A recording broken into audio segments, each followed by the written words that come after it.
السلام علیکم ورحمۃ اللہ وبرکاتہ۔ حامدا و مصلیا اما بعد، امید ہے تمام سامعین اور سامعات حضرات بخیر و عافیت ہوں گے۔ زکوٰۃ کے تعلق سے اب تک آپ نے یہ جانا ہے کہ زکوٰۃ کے لیے فرض ہونے کے لیے کیا کنڈیشنز اور شرطیں ہیں۔ اسی طریقے سے یہ بھی جان لیا کہ زکوٰۃ کن مالوں پر، کن ایسیٹس پر فرض ہوتی ہے اور اس کا نصاب کیا ہے، لمیٹیشن کیا ہے۔ اسی طریقے سے کل آپ نے یہ بھی جانا اور سمجھا کہ زکوٰۃ نکالنے کا آسان طریقہ کیا ہوتا ہے، کس طریقے سے ہم اپنی لسٹ بنائیں اور زکوٰۃ ادا کریں۔ آج ہم یہ جاننے کی کوشش کرتے ہیں کہ زکوٰۃ کا حساب لگا لینے کے بعد اور زکوٰۃ فرض ہو جانے کے بعد اب زکوٰۃ ادا کرنے کا نمبر آتا ہے، کن لوگوں کو ہم زکوٰۃ دے سکتے ہیں، وہ کون کون لوگ ہیں۔ تو قرآن کریم کے اندر رب ذوالجلال نے 8 مصرف، 8 ایسے لوگ بیان کیے ہیں جن کو ہم زکوٰۃ دے سکتے ہیں۔ ان میں سے سب سے پہلا ہے فقیر، یعنی وہ شخص جس کے پاس کچھ مال ہے مگر اتنا نہیں ہے کہ وہ نصاب کو پہنچ جائے، اس لمٹ کو پہنچ جائے۔ مثلا مال ہے لیکن اس سے اس کا خرچ پورا اور ضرورت پوری نہیں ہوتی ہے۔ ایک آدمی ہے، مزدوری کرتا ہے، محنت کرتا ہے، 500 روپے مزدوری ملتی ہے لیکن خرچ 600 روپے ہے، تو یہ شخص زکوٰۃ کا مستحق ہے، مصرف ہے، اس کو زکوٰۃ دینے سے ادا ہو جائے گی۔ دوسرا نمبر ہے مسکین، یہ وہ شخص ہے جس کے پاس کچھ نہیں ہے، یہاں تک کہ وہ کھانے اور بدن چھپانے کے لیے بھی دوسروں کے سامنے سوال کا محتاج ہے۔ مثلا مزدوری کرتا ہے، محنت کرتا ہے لیکن کوئی دہاڑی نہیں ملتی، مزدوری نہیں ملتی ہے، یہ بھی شخص زکوٰۃ کا مستحق ہے، حقدار ہے، دینے سے ادا ہو جائے گی۔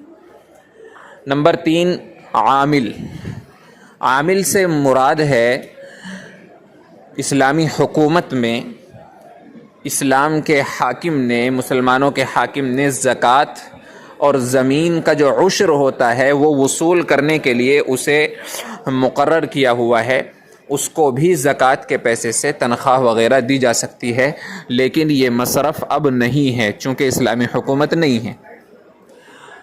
نمبر 4 رقاب، رقاب کا مطلب ہے کہ کوئی شخص غلام ہے، باندی ہے، اس کو آزاد کرانے کے لیے آپ زکوٰۃ کے پیسے دے سکتے ہیں اور اس کو آزاد کرا سکتے ہیں۔ اس کا مالک کہتا ہے اتنے پیسے مجھے لا کر دو، میں تمہیں آزاد کر دوں گا، لیکن اب غلام بھی نہیں ہوتے تو یہ مصرف بھی عام طور پر نہیں ہے۔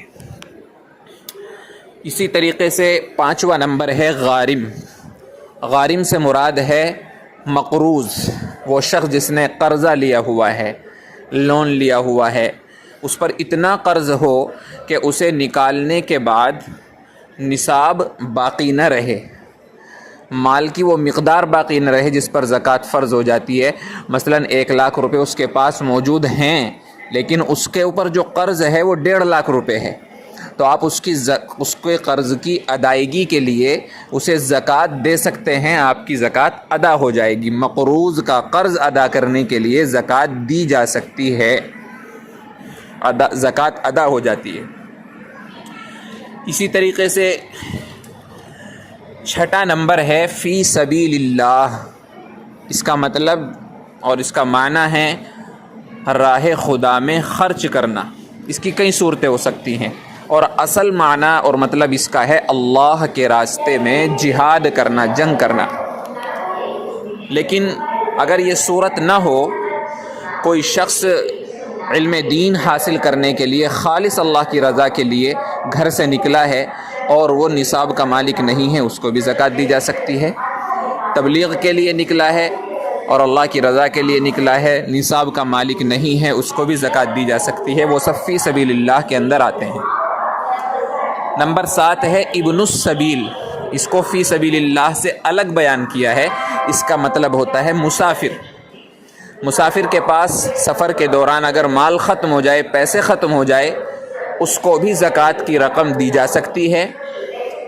یہ الگ بات ہے کہ اس کے گھر کے اندر اس کے پاس کتنا بھی مال موجود ہو، یا اس کے جیب کے اندر اے ٹی ایم ہے لیکن اے ٹی ایم مشین موجود نہیں ہے، یا اے ٹی ایم مشین موجود ہے، پیسے ختم ہو گئے لیکن اس کا اے ٹی ایم گھر رہ گیا ہے۔ ان تمام صورتوں میں مسافر کو زکوٰۃ دی جا سکتی ہے اور زکوٰۃ سے اس کی مدد کی جا سکتی ہے، اس طرح آپ کی زکوٰۃ ادا ہو جائے گی۔ ایک آخری رہ جاتا ہے نمبر 8 پر، جسے کہتے ہیں مؤلفۃ القلوب۔ اس کا مطلب ہوتا ہے کوئی ایسا شخص جو مسلمان نہیں تھا لیکن اللہ کے فضل سے اب وہ اسلام میں آ گیا، مسلمان ہو گیا، اب اس کی مدد کے لیے تاکہ وہ اور اسلام سے قریب ہو جائے، مسلمانوں سے قریب ہو جائے، اس کی مدد کے لیے زکوٰۃ دی جا سکتی ہے اگر اس کے پاس نصاب نہیں ہے، وہ نصاب کے بقدر اس کے پاس مال نہیں ہے، سونا نہیں، چاندی نہیں، کیش نہیں، مال تجارت نہیں، تو اس کی بھی زکوٰۃ کے ذریعے مدد کی جا سکتی ہے، اس کو دینے سے زکوٰۃ ادا ہو جائے گی۔ یہ 8 مصرف ہیں، 8 طرح کے لوگ ہیں، ان میں سے 2 اب نہیں ہیں، ایک عامل اور دوسرا غلام، باقی 6 مصرف اب بھی موجود ہیں۔ ان تمام مصارف کے اندر جب آپ کسی کو زکوٰۃ دیں تو سب سے پہلے دیکھیں کہ ان میں کوئی آپ کا رشتہ دار تو نہیں ہے، رشتہ دار ہے تو پہلے اس کو زکوٰۃ دیں تاکہ رشتہ داری کا بھی حق ادا ہو، اس کا ثواب ملے، اور زکوٰۃ ادا کرنے کا ثواب ملے۔ پڑوس میں ہے اس کو بھی مقدم رکھیں، اس کا حق ادا کریں، زکوٰۃ کے ذریعے اس کی مدد کریں اگر وہ نصاب کا مالک نہیں ہے، ان میں سے ہے۔ اسی طریقے سے کوئی مقروض ہے اسے بھی آپ دے سکتے ہیں، لیکن یہاں یہ چند مسائل یاد رکھیں۔ بہت سارے عورتیں وہ ہوتی ہیں جو بیٹی کی شادی کے نام پر پیسے مانگتے ہیں، اگر اس شادی کے اندر فضولیات، ناچ گانے اور رسم اور بدعات ہو رہی ہیں، ایسی شادی میں زکوٰۃ کے مد سے بالکل مدد نہ کریں، زکوٰۃ ادا نہیں ہوگی۔ ہاں کوئی سادے طور پر زکوٰۃ ادا کر رہا ہے تو اس کی زکوٰۃ ادا ہو جائے، اس کو دینے سے زکوٰۃ ادا ہو جائے گی شادی میں بھی۔ مسجد میں زکوٰۃ نہیں لگتی ہے، کوئی اللہ کے نبی صلی اللہ علیہ وسلم کی اولاد آل سے ہے، اس کو زکوٰۃ آپ نہیں دے سکتے ہیں، ہدیہ دیں، تحفہ دیں۔ اسی طریقے سے اپنے ماں باپ میں سے اوپر تک، باپ، دادا، نانا، نانی، ان کو زکوٰۃ دینے سے زکوٰۃ ادا نہیں ہوگی۔ اسی طریقے سے نیچے اولاد، بیٹا، بیٹی، پوتا، پوتی، نواسا، نواسی، ان کو بھی زکوٰۃ دینے سے زکوٰۃ ادا نہیں ہوگی۔ بیوی شوہر کو، شوہر بیوی کو زکوٰۃ نہیں دے سکتا ہے۔ اس کے علاوہ جتنے بھی رشتہ دار ہیں، اگر وہ ان 6 میں سے کوئی ہیں جو میں نے مصرف بتائے ہیں، مسکین ہیں، فقیر ہے، نصاب کے مالک نہیں ہیں، مقروض ہیں، یا اسی طریقے سے مؤلفۃ القلوب ہیں، نیو مسلم ہے، کوئی مسافر ہے، ان سب کو زکوٰۃ دی جا سکتی ہے۔ اپنے مالوں کا حساب لگا کر آپ زکوٰۃ ادا کریں۔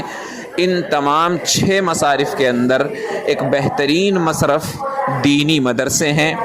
آج پوری دنیا یہ چاہتی ہے کہ مسلمان اپنے علماء سے اور مدارس سے کٹ جائے تاکہ ان کو گمراہ کیا جا سکے۔ ہمیں اپنے عمل سے اس کو ریجیکٹ کرنا ہے، اپنے علاقوں کے اور مستحق مدرسوں